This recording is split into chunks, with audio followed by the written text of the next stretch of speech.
In the past 3.5 to 4 years, I've had a lot of questions come in about how to duplicate those all-fruit types of spreads that are nothing but fruit or fruit juice. And I have finally found a way to do that I think you're going to like. Now, they're very, very simple. They have very few ingredients, and since we're going to do the ones that contain no sugar, they're also going to be relatively low calorie and fairly nutritious. Now, you can use this with some of the year-end peaches, which we have coming off now. You can use it with any kind of stone fruit, and we also have a way to do it with berries. Now, this is basically a baked jam. You can use it, it must be done in small batches, and you can use frozen fruit. If you need to use up a lot of fruit, you can go ahead and freeze some plain and use it later. It's real easy, as I mentioned. The first thing you need to do is take about a 16-ounce container of either white grape juice concentrate or apple juice concentrate and boil that to a rapid boil in a fairly large pan so it can evaporate quickly, and concentrate it down to about 1 1/4 cups. Then you take that, you take 2 pounds of stone fruit. Now, I'm using peaches, and I've blanched them first or scalded them for 30 seconds in boiling water and peeled them and pitted them. Started with 2 pounds of those. We add the 2/3 of a cup of the concentrate that we've boiled down from 16 ounces to 1 1/4 cups.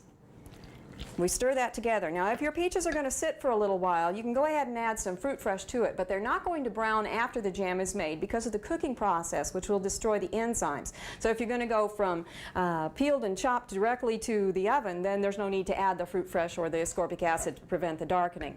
Now, at this point, you take a fairly large pan with about a 1-inch lip to it. You spread the fruit out on there. Spread it fairly thinly, so at least to all the edges, because we want the liquid that's in there to evaporate. This then goes in a 375-degree oven for about 10 minutes. At that point in time, there'll be a little bit more juice released from the fruit, and you can turn the oven down to 325. You leave it at 325 for 45 to 50 minutes. It's going to depend a little bit on how it goes for you. At that point in time, about every 20 minutes, you need to get a large pancake turner or this kind of thing and stir it around. And this again helps get some of the fruits off the bottom, lets the fruits that are sitting in liquid or the liquid pockets be moved around a bit so that you can release a little bit more juice from the fruit, release a little bit more juice to the air so that it will go along for you. Now, after about 45 minutes, you have a glass plate that you've had in the freezer. You take that glass plate and you put a little bit of the fruit mixture on there. Now, you're looking primarily for the juice, so you don't have to get the fruit itself. You pull the spoon through it, and you notice on this one, it runs right back together.